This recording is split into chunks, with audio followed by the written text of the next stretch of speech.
President Donald Trump's new tariffs looming over Canada. A quiet movement is spreading across the country. You've probably seen it yourself. Walking into a grocery store or a local shop, you notice tags proudly showing that a product is made in Canada. It's not loud or aggressive, but it's there. Many Canadians feel like they're being bullied. After all, Canada's population is just a fraction of America's, about 40 million people compared to 300 or 400 million south of the border. Yet, despite not picking any fights, Canada keeps finding itself under pressure. Just 6 months ago, the parking lot at the Walmart in Buffalo was filled with cars from Ontario. Today, it looks like an empty airstrip. In just the first 2 months of 2025, over 35,000 Canadian-plated vehicles disappeared from those lots. That has already wiped out at least $5 million in U.S. retail tax revenue for border towns, and that's just the beginning. So where did all that Canadian shopping money go? It's not going to protests. There are no viral hashtags. Instead, Canadian wallets have simply stopped crossing the border. Some are calling this a silent boycott, a quiet but powerful shift as Canadians gradually pull back from U.S. retail giants like Walmart, Target, and Macy's. In this video, we're not just tracking lost dollars. We're diving into the emotional shift that's driving Canadians to stay home and how something as simple as an empty parking lot can rattle the entire border economy. Before we get into it, make sure to subscribe to 3 Daily News and hit the notification bell so you won't miss our updates on political and economic events shaping the world. This past weekend, the Peace Bridge and Rainbow Bridge looked as empty as a rainy Monday morning. In February and March 2025 alone, the Peace Bridge saw a drop of 35,619 Ontario license plates, while the Rainbow Bridge lost another 29,537 cars. That's like an entire convoy that simply vanished. Border traffic is down 11% compared to last year, and toll revenues have fallen to new lows. But the real pain hit the big box stores that used to thrive on Canadian shoppers. In Buffalo, the Walmart on Walden Avenue has quietly changed its hours. According to their website, they now close at 8 p.m. on weekdays instead of the pre-pandemic 10 p.m., and they lock their doors at 9 p.m. on Saturdays.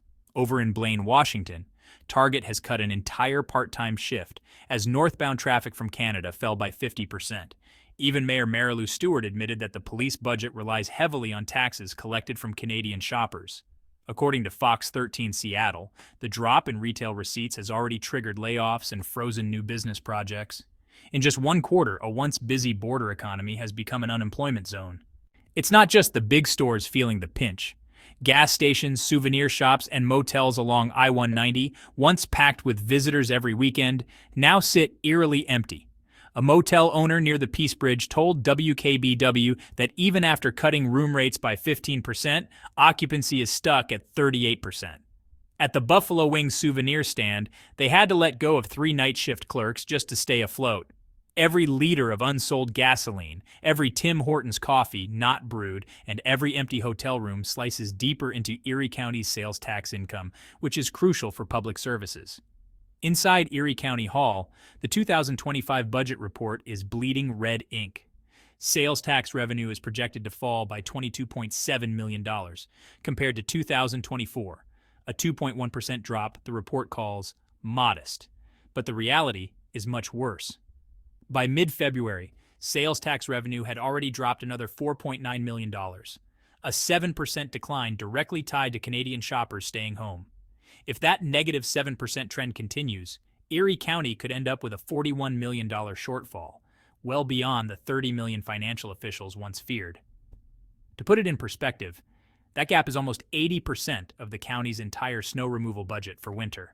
Every time an Ontario license plate turns back toward Toronto, Buffalo loses a few dozen dollars in tax revenue. And those missing dollars add up fast, threatening not just store profits but also funding for public hospitals, libraries, and road maintenance. Canadians aren't waving protest signs or chanting slogans. They're simply choosing not to spend money in the United States, and the effects are proving deadlier than any loud demonstration. As Walmart dims its lights, Target cuts shifts, and border motels post vacancy signs year-round. This isn't about exchange rates or bargain hunting anymore. It's about trust, frustration over tariffs, fears of customs hassles, and anger at economic threats from Washington. For Canadians, the thrill of cross-border shopping has quietly turned into disappointment, and they're staying home. As long as Canadian consumer sentiment stays cold, cold as the winds off Lake Erie, billions of Canadian dollars will quietly keep shifting, maybe to Vancouver, maybe to Canadian e-commerce, but definitely not across the Peace Bridge into the United States. What used to be a weekend shopping trip that saved Ontario families hundreds of dollars has now become a losing game. The Canadian dollar, affectionately called the loonie, has slipped to just 0.733 US dollars. That means one US dollar now buys 1.36 Canadian dollars, the weakest rate since the pandemic, as Reuters reported on June 30th, 2025. Even before a family minivan rolls across the bridge, the costs pile up. Filling the tank now costs over $1.55 Canadian per liter, a steep jump from prices before Ottawa scrapped the carbon tax in early April 2025. By the time you cross, you've already spent more than 100 Canadian dollars on gas, plus an $8 US bridge toll, double the $4 discounted toll for drivers without an easy pass, according to the latest from the Peace Bridge Authority. Before you even make it to Walmart Buffalo, you're facing a hidden bill of nearly 200 Canadian dollars. That cancels out any cheaper in America advantage, and the headache doesn't end there. On the way back at Fort Erie, things get worse. Since April 3rd, 2025, Canada has slapped a 25% surtax on a $30 billion US dollar list of goods, targeting travelers who go over their duty-free limit. So, let's say you pick up a $40 US dollar bottle of cosmetics. That now triggers an extra $10 US dollar surtax, plus 13% HST, exchange fees, and possible customs inspection. For many families, a few small purchases turn into a painful receipt. In fact, many homemakers post online that after all the extra fees, they end up spending 12% more than if they had just shopped at home in Toronto. Meanwhile, Canadian retailers are hitting back with deep discounts that target consumer anxiety. On June 16, 2025, Walmart Canada launched new price cuts on hundreds of everyday items, claiming their everyday low price strategy saves a family of four over 450 Canadian dollars per year. That's basically 2 weeks of groceries. At the same time, Loblaw, Metro, and Sobeys are freezing prices, turning Canadian supermarkets into discount fortresses. This shift is keeping families at home instead of making the weekend run to Buffalo. Survey data backs this up. According to Dunnhumby's Consumer Trends Tracker, Wave 10, 2025, 71% of Canadians say they'll cut back on U.S. food purchases this year. Nearly one quarter say this will become a long-term habit. This shift could pull 15 to 20 billion Canadian dollars out of American retail shelves. But it's not just about price anymore. Canadian pride is playing a role too. An Angus Reid poll in February found that 78% of Canadians pledged to buy more domestic goods. And well, 59% are even ready to boycott American-branded products. From 2% milk to Prairie Jeans made in Canada. Labels are everywhere now. For many, shopping local is becoming a soft political statement. When you add it all up, a weak loonie, rising fuel and toll fees, a 25% surtax, and big homegrown discounts, the classic cross-border shopping trip is no longer a deal. It's a burden. Officials in Erie County, New York are sounding the alarm. If this trend continues, they could lose over 30 million US dollars in retail tax revenue in 2025. But Canadian wallets have already made the decision. This silent boycott doesn't need protests or banners. It's happening at the gas pump, the supermarket, and the toll booth, siphoning billions of dollars away from US retail without a sound. The numbers are already flashing red. In February and March alone, Peace Bridge and Rainbow Bridge saw 35,000 fewer Ontario license plates compared to the same time last year. Erie County's retail tax income dropped 7%, about 4.9 million US dollars, in just the first 6 weeks of 2025. As Maple Leaf traffic dries up, border businesses are suffering. The Buffalo Walmart Supercenter and Target in Blaine have seen their floors empty out. Part-time shifts are being cut, and reduced hours signs flap in the wind at the border. This isn't just about local taxes anymore. Big retail giants are taking heavy hits. According to Placer.ai, foot traffic at the top 100 U.S. retail and food chains fell 4.7% year over year. In New York and Washington, key hotspots for Canadian shoppers, the drop is even worse. A leaked Walmart memo shows that 3 border-focused stores, built specifically for Canadian shoppers, are now on closure watch after first quarter sales plunged over 20%. If this pattern holds through the year, Barclays estimates that Walmart and Target could lose over $1.6 billion in revenue at 28 border stores. And it's not just about shopping carts, it's about burgers and fries too.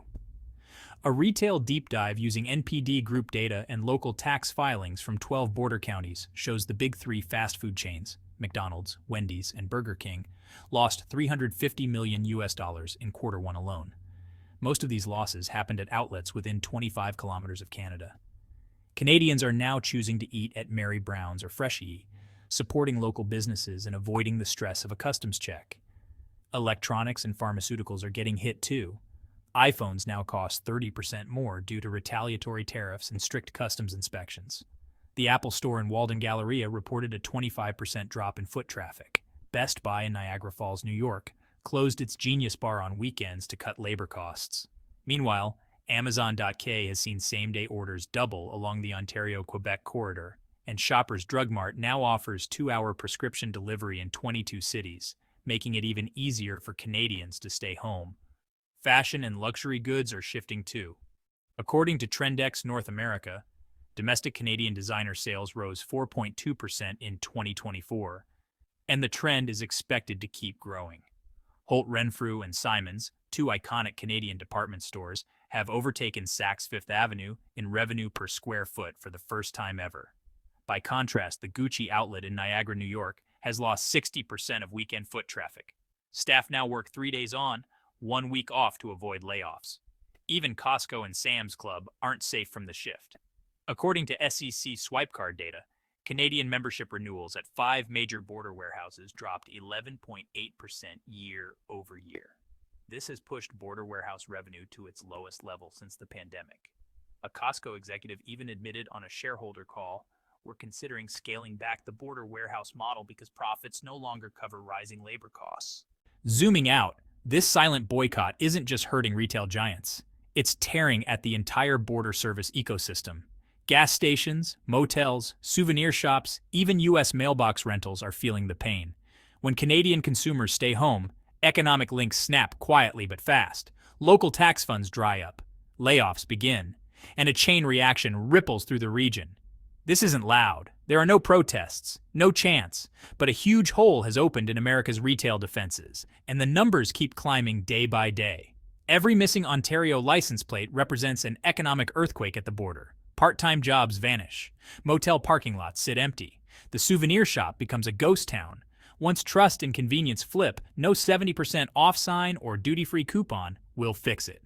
A whole generation of shopping tour SUV drivers has realized they save more, feel safer, and yes, feel prouder spending their money at home. So here's the question. If Washington keeps pushing tariffs, tightening customs checks, and ignoring Canadian consumer sentiment, will discounts ever be enough to bring shoppers back? And beyond retail and fast food, what's the next domino to fall? Will it be autos, medical tourism, or even U.S. colleges? Like, share and subscribe so we can keep tracking this cross-border wallet migration before the next wave of red numbers arrives.